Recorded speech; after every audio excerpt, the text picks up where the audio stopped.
তো শ্রবণ বা অডিটরি সেন্সরি স্টিমুলেশন এটা আমরা এতক্ষণ জানলাম। এটার লোকেশনটা কোথায়? ইনার ইয়ারে বা সাউন্ড বা এয়ার ওয়েভ দ্বারা এটা আসলে এটা কাজ করে। এটার মেন কাছে দূরে জোরালো শব্দ, কম কম কম আওয়াজের যে শব্দটা, তো বিভিন্ন ধরনের যে শব্দের যে ব্যাপারগুলো আছে সেগুলো বুঝতে আমাদের সাহায্য করে। তা এখন দেখি যে কান হলো একটা শ্রবণ শক্তি বা ভারসাম্যের একটা অঙ্গ। হ্যাঁ, এটা আসলে যে শুধু যে আমাদের শ্রবণ শক্তি নিয়ন্ত্রণ করে তা না, এটা কিন্তু আমাদের শরীরের ভারসাম্য নিয়ন্ত্রণ করার সাথে সে কিন্তু সম্পর্কিত। হ্যাঁ, আমরা যে জিপিএস সিস্টেমটার কথা বললাম, ভেস্টিবুলার সিস্টেম, সেটাও কিন্তু এই কানের সাথে যুক্ত। এর তিনটি অংশ রয়েছে। একটি হলো বাইরে, আমি যেটা বলছি যে আউটার লেয়ার, এই যে আউটার লেয়ার, মিডল ইয়ার আর ইনার ইয়ার। হ্যাঁ, তো ইনার ইয়ার, তো এইভাবেই কিন্তু সে করে। আর এটাকে এক কথায় বলে অটোলজি। হ্যাঁ, অটিওলজি এটা। তাহলে অটিওলজিটা আমরা জানলাম। হ্যাঁ, তারপর হলো এই যে দেখেন এই যে কীভাবে কাজ করে, এটা কিন্তু এখানে দেওয়া আছে যে শব্দ তরঙ্গ দ্বারা গৃহীত যে পথ ভিতরের কানে পৌঁছায়। শব্দ বাহ্যিক পরিবেশের বাহ্যিক শ্রবণ খালের যে টাইমফেনিক ঝিল্লি থেকে ভ্রমণ করে সেখানে সে কম্পন সৃষ্টি করে। এই কম্পনগুলোর মধ্যে কানের ডিম্বাকৃতির জানালা দিয়ে ভিতরের কানের মধ্যে প্রবেশ করে এবং সেখানে তারা কটি অঙ্গের ককলিয়ার তরল বা পেরিলিফ বা অ্যান্ডোলিফ এর রিসেপ্টর, চুলের কুশ যেটা আর কি, এর মাধ্যমে ভ্রমণ করে। এইখান থেকে কম্পনগুলো শ্রবণ স্নায়ুতন্ত্রর ভেস্টিবুলার ককলিয়ার নার্ভের মাধ্যমে সেরিব্রাল কর্টেক্সে প্রেরণ করা হয়। যে ব্রেনের যে সেরিব্রাল কর্টেক্সটা, কান থেকে এই যে ব্রেনে পৌঁছানোর যে প্রক্রিয়াটা, এই প্রক্রিয়াটা তারা সম্পূর্ণ করে এই ইয়ার মাধ্যমে, এই যে একটা থেকে আরেকটার মাধ্যমে তারা সম্পন্ন করে। এবার আসেন আমরা বুঝবো কীভাবে যে একটা শিশু নিম্ন সংবেদনশীল বা উচ্চ সংবেদনশীল। হ্যাঁ, তো নিম্ন সংবেদনশীলগুলো হলো সত্যি জুড়ে আওয়াজ উপভোগ করে, মানে তারা জুড়ে আওয়াজ দিলে তাদের কোনো সমস্যা হয় না, তারা খুব উপভোগ করে। হ্যাঁ, সবসময় অস্বাভাবিক শব্দ করতে থাকে, মুখ দিয়ে ইয়াও সব ধরনের শব্দ করতে থাকে। হ্যাঁ, প্রত্যাশিত ইঙ্গিত নিতে ব্যর্থ হয়। অনেক সময় দেখা যাচ্ছে তাদের ডাকলে তারা শোনে না, হাত পা দিয়ে অস্বাভাবিক শব্দ করে, হাত দিয়ে শব্দ করে, যেমন হ্যান্ড ফ্ল্যাপিং করতেছে, শব্দ করতেছে। তারপর খিটখিটে শব্দ খুঁজে বের করে, যেমন লাঠি দিয়ে দিয়ে টেবিলের উপরে শব্দ করে, চেয়ারের মধ্যে শব্দ করে, দেয়ালের সাথে শব্দ করে। কোলাহলপূর্ণ পরিবেশে তারা থাকতে পছন্দ করে। উচ্চ সাউন্ড দিয়ে মিউজিক শুনতে তারা খুব পছন্দ করে। এবং অতিমাত্রা সংবেদনশীলগুলো হলো যে শব্দ একদমই অপছন্দ করে, অল্প শব্দতেই তারা চমকে যায়। কোলাহলপূর্ণ পরিবেশ তারা একদমই অপছন্দ করে। যেমন স্কুলের যে ঘন্টাটা, বাড়ির কলিং বেল বা মোবাইলের শব্দতেও তারা অনেক সময় ভয় পায়। ব্লেন্ডার মেশিন, প্রেশার কুকার, আপনার ওয়াশিং মেশিনের শব্দেও তারা দেখা যাচ্ছে যে ভয় পায়। এখন একজন অভিভাবক হিসাবে এটা হলো একটা জাস্ট এখানে একটা গল্প দেওয়া আছে। যে গল্পটা আপনি কি কখনো লক্ষ্য করেছেন, যখন অনেক কিছু ঘটেছে বাচ্চারা মনোযোগ হারাতে থাকে? হ্যাঁ, উচ্চ শব্দের প্রতি সংবেদনশীল একটি শিশুকে শ্রেণীকক্ষের পরিবেশে সফল হতে চ্যালেঞ্জ করা হবে, কারণ সংবেদনশীল প্রয়োজনকে অগ্রাধিকার দেওয়া হয়। প্রাপ্তবয়স্করা যখন তাদের একাধিক ইন্দ্রিয় নিযুক্ত করে থাকে তখন বিশৃঙ্খলার দ্বারাও অভিভূত হতে পারে। যেমন এটি বিশেষ করে সত্য যখন অপ্রতিরোধ শ্রবণ ইনপুট থাকে। This is specially true when there is overwhelming auditory input। এই শ্রবণ বা ওভারলোড প্রায় ঘটে যখন একই সময়ে অনেকগুলো শব্দ হচ্ছে। যেমন দেখেন বড়রা যেটা করি আর কি, যে আমরা দেখা গেছে যে একজন মা হিসাবে দেখা গেছে যে যখন আপনারা রান্নাবান্না করেন তখন হঠাৎ করে একটা ফোন আসলো, আপনারা কিন্তু রান্নাও করতেছেন প্লাস ফোনেও কথা বলতেছেন। পাশাপাশি দেখা গেলো যে বাসায় যে কেয়ারারটা আসে তাকে হয়তো বা কোনো কিছু আদেশ নিষেধ দিচ্ছেন, পাশাপাশি কিন্তু তিনটা কাজ একই সাথে করতে পারতেছেন। বা কলিং বেলে কেউ কল দিল প্লাস মোবাইলে কথা বলতেছে, সেই সময় গিয়ে কিন্তু আপনি দরজা খুলে দেখতেছেন যে কে আসলো। কিন্তু একটা শিশু কিন্তু এভাবে একসাথে কিন্তু অনেকগুলো কাজ করতে পারে না। হ্যাঁ, তো এই জন্য তাদের মধ্যে এই সমস্যাটা হয়। এটা আমরা পারি কারণ আমাদের ইন্টিগ্রেশনটা খুব ভালো হয়, যে অডিটরি ইন্টিগ্রেশনটা খুব ভালো হয়। তো শিক্ষক বা অভিভাবকদের জন্য কিছু টিপস, যেসব শিশুরা শব্দের সমস্যা আছে বা জোরালো শব্দ নিতে চায় তাদেরকে কোলাহলপূর্ণ পরিবেশগুলোতে নেওয়ার আগে তাদেরকে প্রস্তুত করে নেওয়া যাওয়া। হ্যাঁ, অনেক সময় হেডফোনগুলো, এই যে দেখেন এখানে ছবিতে দেখতে পাচ্ছেন, দিবাসের ছবিতে হেডফোন বা ইয়ারফোনগুলো খুব ভালো কাজ করে। চাইলে আপনি কোরআন তালাও শোনাতে পারেন, রিল্যাক্সেশন মিউজিক শোনাতে পারেন, যেন শিশুটা আস্তে আস্তে শান্ত হয়ে যায়, তার মনোযোগটা যেন ডাইভার্ট করা যায়। হ্যাঁ, বিভিন্ন ধরনের সঙ্গীত এগুলো আপনারা শোনাতে পারেন চাইলে। হ্যাঁ, আচ্ছা। তো বাসায় আপনারা চাইলে টেলিভিশন ছেড়ে জুম্বা ড্যান্স বা আউটডোরে বিভিন্ন খেলাধুলা করতে পারেন, বা বিভিন্ন শব্দ নিয়ে তাদের সাথে খেলতে পারেন। হ্যাঁ, হেডফোনে, যেমন ন্যাচারাল সাউন্ড বা অ্যানিম্যাল সাউন্ড, হ্যাঁ, অ্যানিমাল সাউন্ডগুলো বাচ্চারা খুব পছন্দ করে। ট্রান্সপোর্টেশন সাউন্ড মানে যেমন গাড়ির শব্দ আর সাইকেলের শব্দ তার এক না। তো এটা এই ধরনের শব্দ দিয়ে তার সাথে খেলা করা, এতে কী হয় যে তার মধ্যে শব্দের যে ভীতিটা বা শব্দ গ্রহণ করার ক্ষমতাটা তার মধ্যে আস্তে আস্তে বাড়বে। আচ্ছা, দৃষ্টি ইন্দ্রিয়। এবার আসেন দৃষ্টিও, মানে visual sensory system. Visual sensory সিস্টেমটা এটা আমাদের রেটিনা, আমাদের চোখের পিছনে অবস্থিত। রেটিনা হলো টিস্যুর একটি স্তর যা আপনার চোখে আসা আলোকে বৈদ্যুতিক সংকেতে রূপান্তরিত করে। এই সংকেতগুলো মস্তিষ্কে পাঠানো হয়, যেখানে তারা চিত্র হিসাবে স্বীকৃত হয়। হ্যাঁ, অপটিক স্নায়ু, যে অপটিক্যাল যে স্নায়ু যে আমাদের যে ইয়াটা আছে, আপনার দৃষ্টির এই অংশটি রেটিনা এবং মস্তিষ্কের মধ্যে সংযোগকারী উপাদান হিসাবে কাজ করে। দৃষ্টিশক্তি মস্তিষ্কের কোথায় জমা হয়? অক্সিপিটাল যে আমাদের লুপটা আছে আমাদের দৃষ্টিশক্তির জন্য নিবেদিত। হ্যাঁ, আমাদের মাথার যে পিছনের যে অংশটা, সেই অংশটার নাম কিন্তু অক্সিপিটাল লুপ। হ্যাঁ, এই জন্য দেখবেন যে অনেক সময় পিছনে আঘাত পেলে মানুষ চোখে ঝাপসা দেখে বা অনেক সময় অজ্ঞান হয়ে যায়। এটি কি থ্যালামাসের পরবর্তী জেনিকুলেট নিউক্লিয়াস থেকে তথ্য সংগ্রহ করে এবং ভিজুয়াল তথ্য প্রক্রিয়াকরণে সহায়তা করে থাকে। প্রাথমিক ভিজুয়াল কর্টেক্স অক্সিপিটাল লুবে থাকে। ভিজুয়াল কর্টেক্সটা কী করে? অক্সিপিটাল লুবে থাকে। আচ্ছা, তো এই যে দেখেন ভিজুয়াল কর্টেক্স, এই যে আপনারা যে এই জিনিসটা দেখতে পাচ্ছেন, এই যে জিনিসটা, এটা কিন্তু আমাদের চোখ। খেয়াল করছেন? এই দেখেন, এটা কিন্তু আমাদের চোখ। আর এই যে সেরিব্রাল, এই যে কর্টেক্সটা, হ্যাঁ, এই যে ভিজুয়াল কর্টেক্স, হ্যাঁ, অক্সিপিটাল লুবের যে ভিজুয়াল কর্টেক্সটা। তো দেখেন এই যে ব্রেন, যে আমাদের এই যে নিচে যে চোখের অংশটা, একটা জিনিস খেয়াল করবেন, এই যে কী বলে নীল যে ইয়াটা আছে, নীল ইয়াটা দেখেন, এটা কিন্তু আউটার লেয়ার, এটা কিন্তু ইনার লেয়ার। তো এইটার আউটার লেয়ার, এইটার ইনার লেয়ার কিন্তু একই নার্ভ দিয়ে যুক্ত এখানে। আবার এইটার ইনার লেয়ার এবং এইটার আউটার লেয়ার দেখেন একই জায়গায় যুক্ত, একই জায়গায়, প্রাইমারি ভিজুয়াল কর্টেক্সে। তো এই জন্য দেখা গেছে যে অনেক সময় আমাদের শিশুরা চোখ টেরা করে তাকায় বা চোখের কোনো আঙ্গুল দিয়ে বিভিন্ন জিনিস দেখার চেষ্টা করে। হ্যাঁ, এবং বিজ্ঞানীরা বলে থাকে যে আমাদের নাকি কর্নার ভিশনটা নাকি খুব বেশি স্ট্রং। হ্যাঁ, আচ্ছা, তো এই হলো লেফট এবং রাইটের যে ভিজুয়াল যে প্রাইমারি জিনিসগুলো দেখতে এরকম। দৃষ্টিশক্তির মূল যে বিষয়গুলো কী কী? দৃষ্টির সবচেয়ে মৌলিক পরিমাপ হলো চাক্ষুষ তীক্ষ্ণতা, যা আপনার থেকে একটি নির্দিষ্ট দূরত্বে একটি নির্দিষ্ট আকারের অক্ষর, নিদর্শন বা বস্তুগুলোকে আলাদা করার ক্ষমতা। চোখের ডাক্তাররা সাধারণত মুদ্রিত বা প্রজেক্টর বা ইলেকট্রিক চোখের চার্ট আছে না, যে ABCD ছোটো করে লেখা, বড় করে লেখা, বিভিন্ন নম্বর, অক্ষরগুলা সুন্দর করে দেওয়া, এগুলো দেখে কিন্তু চোখের টেস্টটা করে থাকে, ঠিক না? এই জিনিসটা কি? তো দৃষ্টিশক্তির ক্ষমতাটা কি? যে এটা হলো ভিজুয়াল অ্যাবিলিটিস, মানে 20/20। হ্যাঁ, প্রথম এবং সবচেয়ে পরীক্ষিত চাক্ষুষ ক্ষমতা হলো 20x20 দৃষ্টিশক্তি। আই মাসেল কোঅর্ডিনেশন, চোখের মাসেল। অনেক সময় চোখের মাসেলগুলোর দুর্বলতার কারণে কিন্তু আমরা ঠিকমতো আই কন্ট্যাক্টটা ঠিকমতো হয় না। তারপর চোখের কন্ট্রোল, হ্যাঁ, চোখের কন্ট্রোলটা অনেক সময় আমাদের থাকে না। হ্যাঁ, ভিজুয়াল ট্র্যাকিং করার ক্ষমতা, একটা জিনিস দেখার যে ক্ষমতাটা, কাছে দূরে সামনে পিছনে। ভিজুয়াল পারসেপশনের মাধ্যমেও কিন্তু আমরা ছোট বড় বিভিন্ন শেপ, কালার, এগুলো কিন্তু আমরা বুঝতে পারি। চোখ এবং হাতের সমন্বয়, হ্যান্ড কোঅর্ডিনেশন এবং ভিজুয়ালাইজেশন, এই জিনিসগুলো কিন্তু সব কিছুই কিন্তু আমাদের চোখের সাথে জড়িত। আমরা মনে করি চোখ দিয়ে শুধু দেখি, হ্যাঁ, চোখ দিয়ে দেখি, কিন্তু এর ভিতরে অনেক কিছু আছে ইয়া করার মতো। তারপরে হলো আপনি বুঝবেন কীভাবে যে আপনার শিশুটা অতি সংবেদনশীল বা নিম্ন সংবেদনশীল। দেখেন, হ্যাঁ, তো হাইপোতে থাকে। আবার যারা সত্যি কিছু দেখতে বা শুনতে অনুভব করতে পারে না, তাদের ইন্দ্রিয়গুলোকে উদ্দীপিত করার জন্য তারা তাদের হাত চারপাশে নড়তে থাকে, যে হ্যান্ড ফ্ল্যাপিংটা করে চোখের সামনে এনে। এই ধরনের কাজগুলো কিন্তু শিশুরা করে।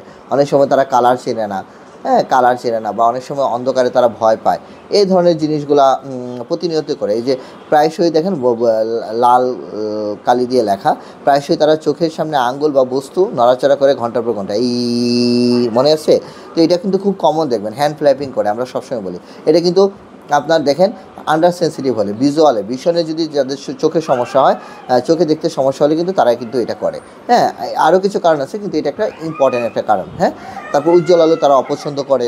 তারপরে তারা দৃষ্টিশক্তি, চোখের দিকে তাকায় না, এই ধরনের জিনিসগুলো করে। ফ্যানের দিকে তাকিয়ে থাকে বা চোখের কোণে আঙ্গুল দেয়, এই ধরনের বিভিন্ন ধরনের কিছু সিমটম কিন্তু তারা করে থাকে। এবার ওইভাবে একজন শিক্ষক হিসাবে আপনার কী টিপস আছে?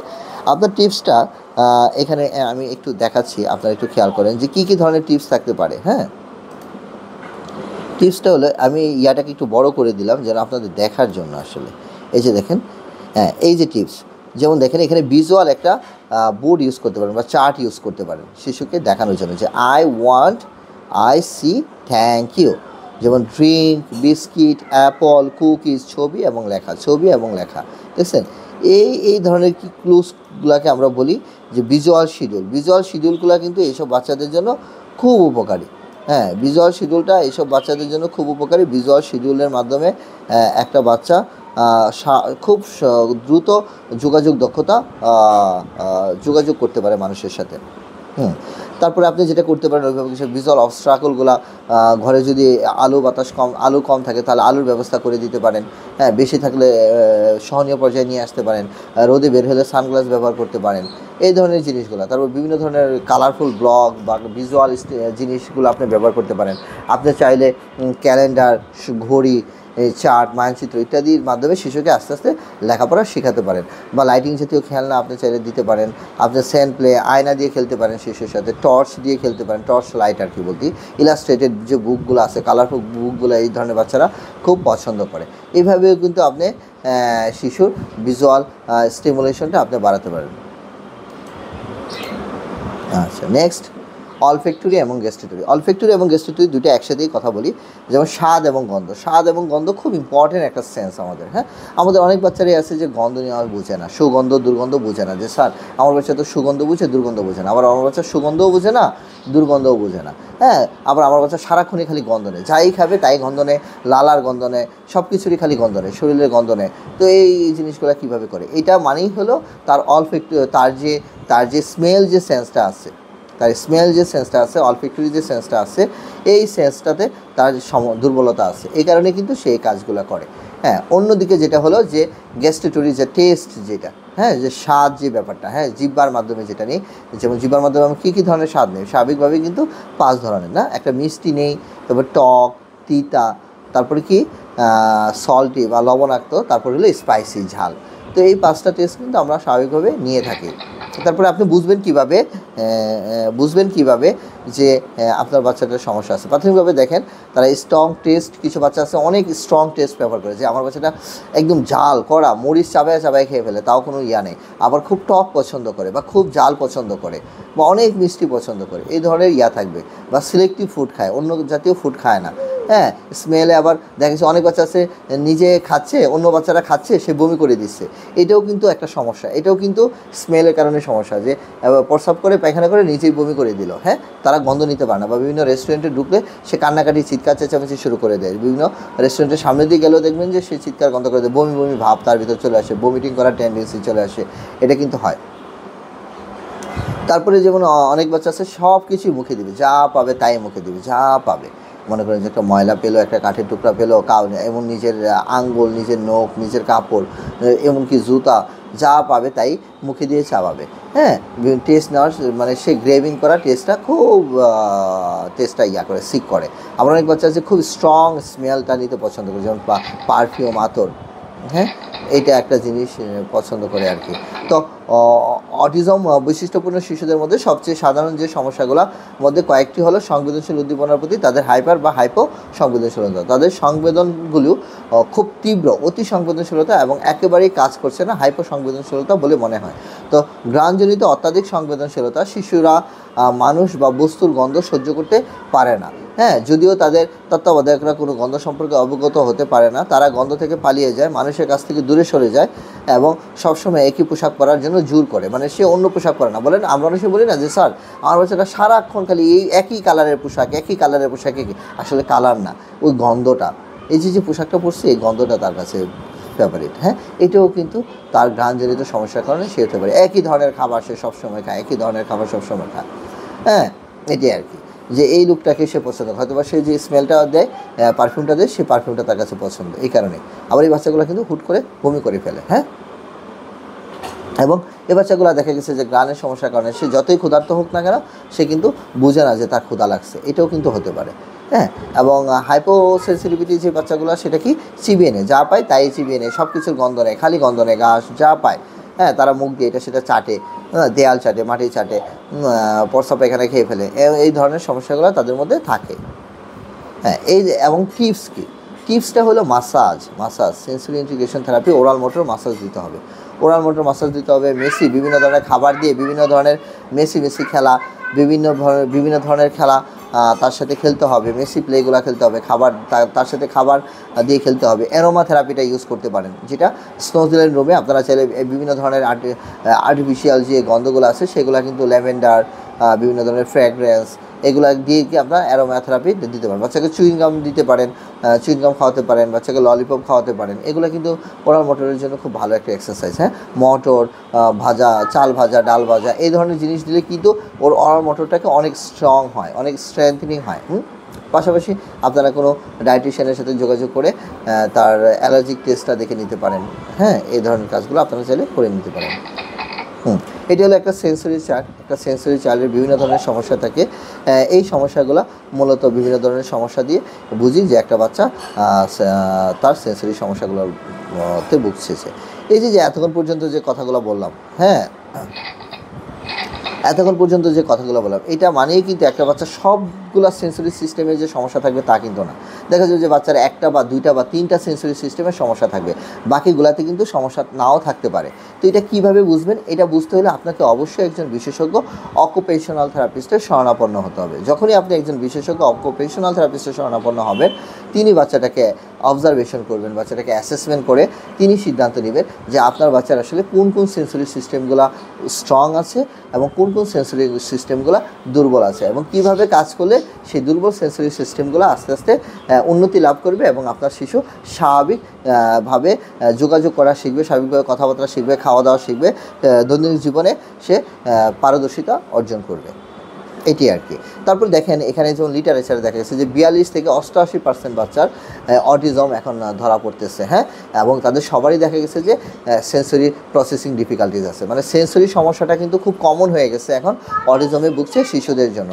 এখানেও দেখেন একই রিসার্চের একই কথা বলা আছে, এইখানেও কিন্তু একই কথা বলা আছে যে সেন্সরি ইয়াটা খুব কমন হয়ে গেছে এবং সেন্সরি যে স্টিরিওটিপিক্যাল যে বিহেভিয়ারগুলো, হ্যাঁ, স্টিরিওটিপিক্যাল বা সেলফ স্টিমুলেটরি বিহেভিয়ারগুলো, সেই বিহেভিয়ারগুলো কিন্তু খুব কমন হয়ে গেছে এই অটিজম ভুগছে শিশুদের মধ্যে।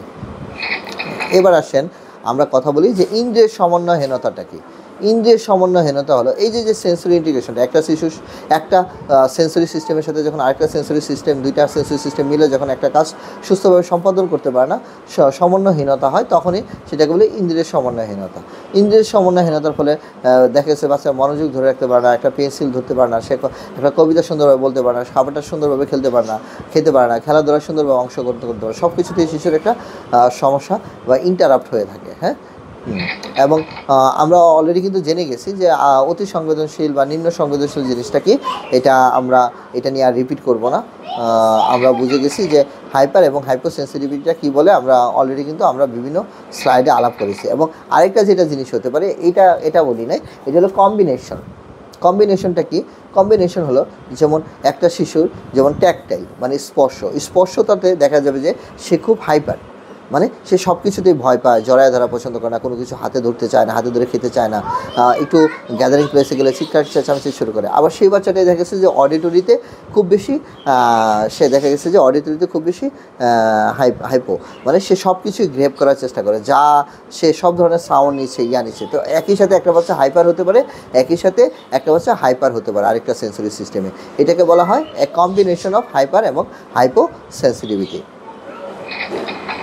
তো এটা মনে রাখা জরুরি যে একটা শিশু আরেকটা শিশু থেকে পৃথক, ইউনিক কিন্তু ক্যারেক্টারগুলো, তাই লক্ষণগুলোর তারতম্য ঘটবে একটা শিশু থেকে আরেকটা শিশুর দিন হতে দিনে। তো একটা শিশু সম্ভবত অতি সংবেদনশীল হতে পারে একটা পরিবেশে এবং আরেকটা পরিবেশে নিম্ন সংবেদনশীল হতে পারে।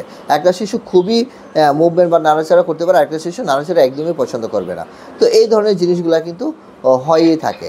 তো প্রাথমিকভাবে তো আমি বললামই একটা শিশুর সেন্সরি ইন্টিগ্রেশনের সমস্যা হলে কী কী ধরনের আচরণ তার প্রকাশ পাবে। এই স্লাইডটা আপনারা চাইলে স্ক্রিনশট দিয়ে রাখতে পারেন।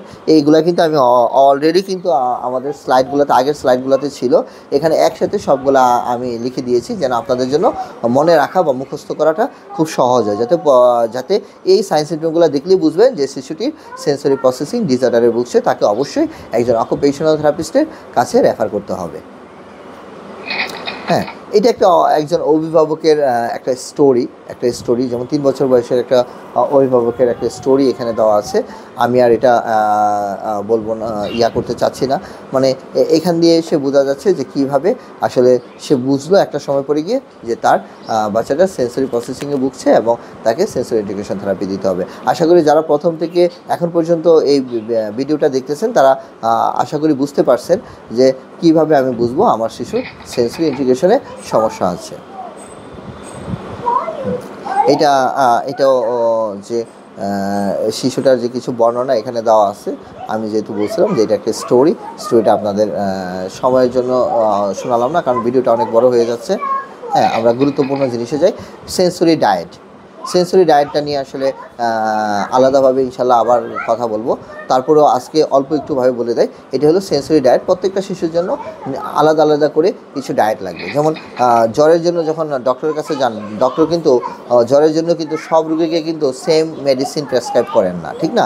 এক এক রোগীর জন্য এক এক ধরনের মেডিসিন। তেমনি অকুপেশনাল থেরাপিস্টগণ যখনই একটা শিশু তাদের কাছে যায় অকুপেশনাল থেরাপিস্টগণ, তখনই দেখা গেছে যে তারা সে বাচ্চাটাকে অবজার্ভ করার পরে বাচ্চাটা অ্যাসেসমেন্ট করার পরে তারা সিদ্ধান্ত নেন তার জন্য বাসায় কী ধরনের হোম প্রোগ্রাম তৈরি করে দিবেন, যেন সেই হোম প্রোগ্রামটা কন্টিনিউ করার ফলে শিশুর যে সেন্সরি সিস্টেমগুলোতে সমস্যা আছে সেই সেন্সরি সমস্যাগুলো সেই জন্য উতরায়া স্বাভাবিকভাবে জীবনযাপন করতে পারে।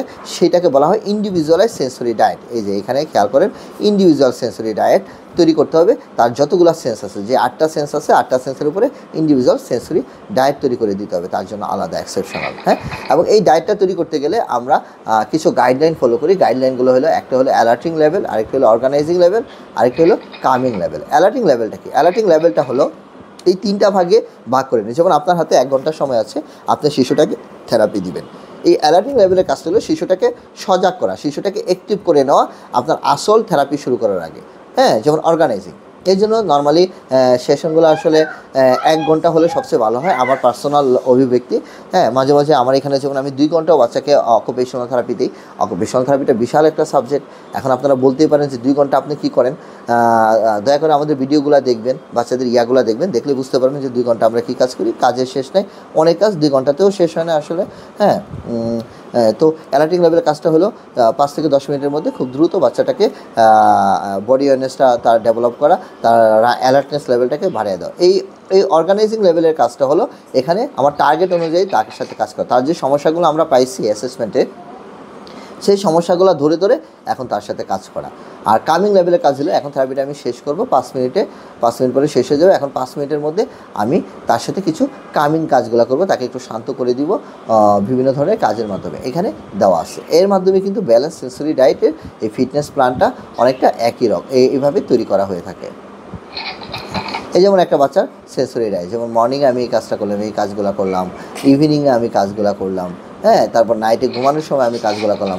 এইভাবে কিন্তু আমি কাজটা করতে পারি। এখানে আমি জাস্ট একটা এক্সাম্পল দিচ্ছি, এটা চাইলে আপনি দিনে 4 বার করতে পারেন বাচ্চাটাকে থেরাপি। হ্যাঁ, দিনে 4-5 বার কিন্তু বাচ্চার সাথে থেরাপিটা আপনি ইজিলি করতে পারেন। হ্যাঁ, যেমন সবগুলো কাজ যদি একসময় করতে যান 2-3 ঘন্টা লেগে যাবে, সেই কাজগুলো 2-3 ঘন্টা আপনি করবেন না। এখন আমাকে বলতে পারেন যে আপনি তো বলছেন যে আপনি 2 ঘন্টা করেন, আমি 2 ঘন্টা কি এই ধরনের কাজ করি সেটা তো আর আমি বলি না। আমি 2 ঘন্টা বিভিন্ন ধরনের কাজ করি। হ্যাঁ, আমি শুধু যে সেন্সরি ইন্টিগ্রেশন থেরাপি দিই তা কিন্তু না, আমি হ্যান্ড রাইটিং নিয়ে কাজ করতেছি বাচ্চার সাথে, বাচ্চার একাডেমিক স্কিল নিয়ে কাজ করতেছি, বাচ্চার লাইফ স্কিল নিয়ে, বাচ্চাকে আমি দাঁত ব্রাশ করা শেখাচ্ছি, বাচ্চাকে টয়লেট করা শেখাচ্ছি, হ্যাঁ, জামা কাপড় পরা শেখাচ্ছি, বাচ্চার প্লে স্কিল ডেভেলপ করা শেখাচ্ছি, সোশ্যাল স্কিল ডেভেলপমেন্টের জন্য বাচ্চাকে আমি প্লে গ্রাউন্ডে নিয়ে সবার সাথে বাচ্চার সাথে খেলতেছি। হ্যাঁ, বাচ্চাকে আমি টিফিন করাচ্ছি, লাঞ্চ করাচ্ছি, নামাজ পড়া শেখাচ্ছি, আরবি পড়া শেখাচ্ছি। তো এই যে জিনিসগুলো আর ড্রয়িং করা শেখাচ্ছি, তো এই জিনিসগুলো কিন্তু সব অকুপেশনাল থেরাপির পার্ট। তো এই জিনিসগুলো, এই যে লাইফ স্কিলের ট্রেনিংগুলো, এগুলো করতে কিন্তু এখন আপনারা বলবেন যে 2 ঘন্টা স্যার কীভাবে করেন, এখন তো 5 ঘন্টা লাগার কথা। জি, তো এই কারণেই আসলে 2 ঘন্টা হয় না। আমাদের প্রোগ্রামটা হলো 5 ঘন্টার প্রোগ্রাম। আমাদের ইচ্ছা আছে এটাকে আমরা 8 ঘন্টায় নিয়ে যাব, কারণ উন্নত বিশ্বে 8 ঘন্টায় আসলে শিশুর সাথে প্র্যাকটিস করা হয় এবং সপ্তাহে 40 ঘন্টা হলো স্ট্যান্ডার্ড প্র্যাকটিস। যদি একটা অটিজম শিশুকে একটা স্বাভাবিক জীবন দ্বারায় নিয়ে আসতে হয়, তাহলে অবশ্যই তাকে প্রাথমিকভাবে 8 ঘন্টা সার্ভিসের মধ্যে রাখতে হবে। তো এইটা হলো, দ্যার ইজ নো রেসিপি, কোনো শর্টকাট কোনো রেসিপি নাই। তো একটা বাচ্চার সেন্সরি ডায়েট নিয়ে আরেকটা বাচ্চার উপর অ্যাপ্লাই করবেন সেটা সম্ভব না। ঠিক যেমনই একটা বাচ্চার জ্বরের ওষুধ আরেকটা বাচ্চাকে খাওয়াবেন, সেটা যেমন ঠিক না, উচিতও না, সেটা ক্ষতির সম্ভাবনা হয়, তো তেমনি সেন্সরি ডায়েটটাও একটু অন্যরকম। হ্যাঁ, পাশাপাশি আপনি সোশ্যাল স্টোরিজ, ভিজুয়াল শিডিউল এগুলা কিন্তু আপনি রাখতে পারেন। একাডেমিক লেভেলের জন্য অ্যালার্টনেস প্রোগ্রামটা খুব ভালো, how does my engine run, এটা কিন্তু খুব ভালো একটা সেন্সরি প্রোগ্রাম, এটাও আপনারা চাইলে করতে পারেন। হ্যাঁ, সেন্সরি ডায়েট এবং হোম প্রোগ্রাম অলরেডি জেনে গেছেন। হোম প্রোগ্রামটা আপনারা জানেন যে সেন্সরি ডায়েটটি হোম প্রোগ্রাম হিসেবে দেওয়া হয়, এবং আপনারা যারা আমাদের সাথে যুক্ত আছেন তারা অনেকেই জানেন যে আমরা প্রতি মাসের একটা হোম প্রোগ্রাম করে বাচ্চার প্যারেন্টসকে শিখিয়ে দেওয়া হয় এবং ভিডিও করে দেওয়া হয়, এবং ওই হোম প্রোগ্রামটার জন্য কিছু ম্যাটেরিয়ালস প্রোভাইড করা হয় যেন উনি সারা মাস এই হোম প্রোগ্রামটা অনুযায়ী বাসায় শিশুর সাথে সেন্সরি ডায়েটের কাজগুলো করতে পারে এবং শিশুর সেন্সরি থেরাপিটা এনশিওর করতে পারে। বিশেষ করে যারা দূরের প্যারেন্টস, যারা রেগুলার আসতে পারতেছেন না বা যাদের অ্যাফোর্ড করার ক্ষমতা নাই, তারা কিন্তু এই হোম প্রোগ্রামটা নিয়ে খুব উপকার পাবেন, এবং অল্প টাকায় আপনারা হোম প্রোগ্রামটা আপনারা আমাদের কাছ থেকে নিয়ে যেতে পারবেন। হ্যাঁ, যারা আগ্রহী তারা অবশ্যই ডেসক্রিপশনে দেওয়া নম্বরে বা ঠিকানায় যোগাযোগ করবেন। অকুপেশনাল থেরাপি ট্রিটমেন্ট পদ্ধতি। অকুপেশনাল থেরাপি ট্রিটমেন্ট পদ্ধতিটা আসলে এটা একটা প্রিভেন্টিভ একটা মেথড, বিকল্প পদ্ধতির ব্যবহার, শিশুর পুনর্বিন্যাস, শিক্ষামূলক এবং বিভিন্ন ধরনের চিকিৎসা পদ্ধতি ব্যবহার করে থাকেন এখানে। অকুপেশনাল থেরাপিস্টরা যেমন সেন্সরি ইন্টিগ্রেশন থেরাপি দিয়ে থাকেন, তেমনই gross motor exercise, fine motor exercise, academic skill development, hand writing development, তার ওরাল মোটর ফাংশন ইমপ্রুভ করা, তার লাইফ স্কিলগুলো তাকে শেখানো, টয়লেট ট্রেনিং দেওয়া, খাবার খাওয়া শেখানো, জামা পরা শেখানো, জুতা পরা শেখানো, দাঁত ব্রাশ করা শেখানো, এই যে বিভিন্ন ধরনের কাজগুলো কিন্তু অকুপেশনাল থেরাপিস্টরা করে থাকেন।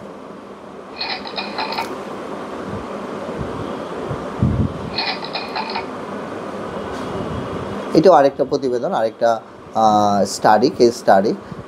এটা আপনারা স্ক্রিনশট দিয়ে আপনারা এটা পড়ে নেবেন, তারপর এটা রিলেটেড যদি কোয়েশ্চেন থাকে আমাকে জিজ্ঞাসা করবেন। ফাইনাল থট হলো sensory coping with sensory education. আসলে এটাই হলো আমাদের মেইন উদ্দেশ্য, যে শিশুটাকে ইন্ডিপেন্ডেন্ট করা। তো আপনাদের যদি এতক্ষণ যে সেশনটা আমি নিলাম, সেই সেশনটার নাম ছিল এই যে আমাদের সেন্সরি সিস্টেম, অটিজম এবং বিশেষ চাহিদা সম্পন্ন শিশুদের জন্য সেন্সরি ইন্টিগ্রেশন থেরাপি। তো একটি বৈজ্ঞানিক এবং প্রমাণভিত্তিক অনুশীলন। তো আপনাদের যদি এই রিলেটেড, যদি আপনারা যদি সেন্সরি রিলেটেড আপনার শিশুর বা কোনো ধরনের ইনফরমেশন, এই রিলেটেড কোনো ইনফরমেশন যদি আপনাদের জানার ইচ্ছা থাকে, হ্যাঁ, যারা মনোযোগ দিয়ে দেখেছেন বা শুনেছেন, হ্যাঁ, আপনারা অবশ্যই আমাকে নক করবেন। আমি চেষ্টা করব এবং মহান আল্লাহ তাআলা যেন আমাকে সেই জ্ঞান দান করেন আপনাদের সবগুলো প্রশ্নের সঠিক উত্তর দেওয়ার জন্য।